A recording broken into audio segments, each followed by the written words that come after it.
We're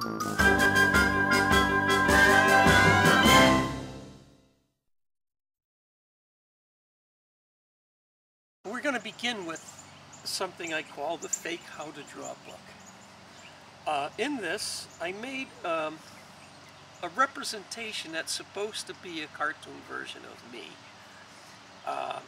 And at that time I had chin whiskers and a little thing like that. Here it shows me holding a chart with drawings of me. From the front, which is the same as this picture, from the side or from 3/4 to the right, which is the same as this picture,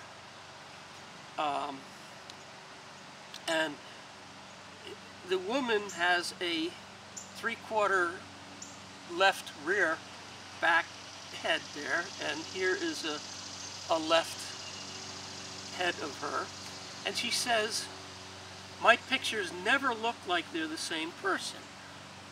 She has a thought balloon that shows a number of drawings that indeed don't look like the same person.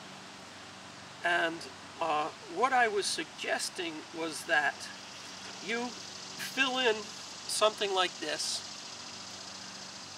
with a character. Now that character, I suggest you at least try one of you.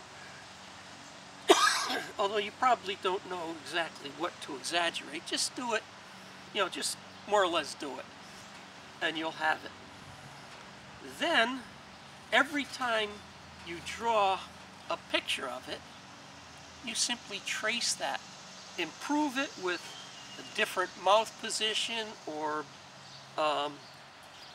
do whatever you can to improve it. But if you use that technique, they'll look like the same person. Here we have that woman. Let's call her, what should we call her, Dave?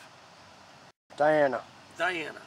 Okay, it says start with the blank head, add details with pencil, darken with black felt tip pen, trace the head model, leaving out unnecessary lines for complete head model, and trace the complete head model each time you're drawing the character. There are 3 sets of blank model heads for designing characters following this page. Practice making a cartoon head of Mary Smith. Okay, this is Mary Smith. It's not Diana. Well, her name's not Diana, though. Yeah, okay. As shown on this page, and one of the professor with the gray pointed beard on the page. Use the 3rd set to make a model of your own cartoon head. And as I say, since you can print this off free from the Educational Resources Information Center, ERIC, at eric.ed.gov, it's paid for by the government. It's a repository of papers that educators can use in their research. Now here, you'll see that view that we saw on the other page. Here is 3/4 left. Here is a side view, and here's another 3/4 left. But I want you to notice on this one and this one, the mouth positions are different. As far as bodies are concerned,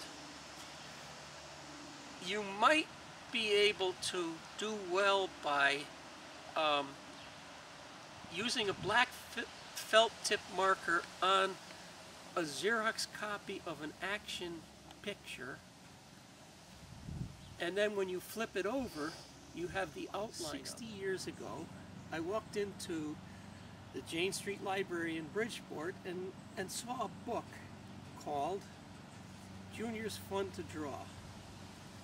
I was fascinated by that book and took it home from the library many times until it disappeared and was replaced by another book called It's Fun to Draw that had pretty much the same chapters, at least the ones I was interested in.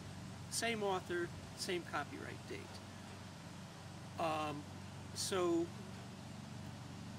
a couple of days ago I went to the internet looked up the book on google.books.com and found a copy of It's Fun to Draw, which I have here.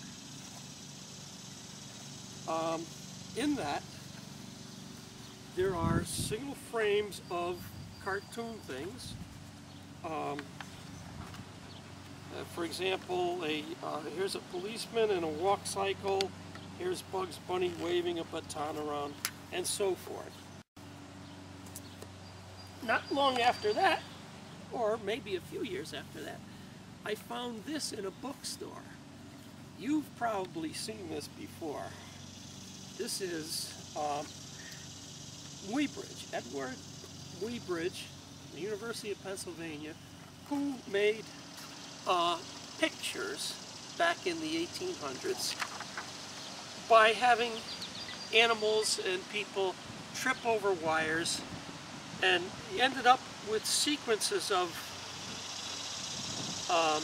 for example, horses walking and so forth, which are very much studied by today's animators.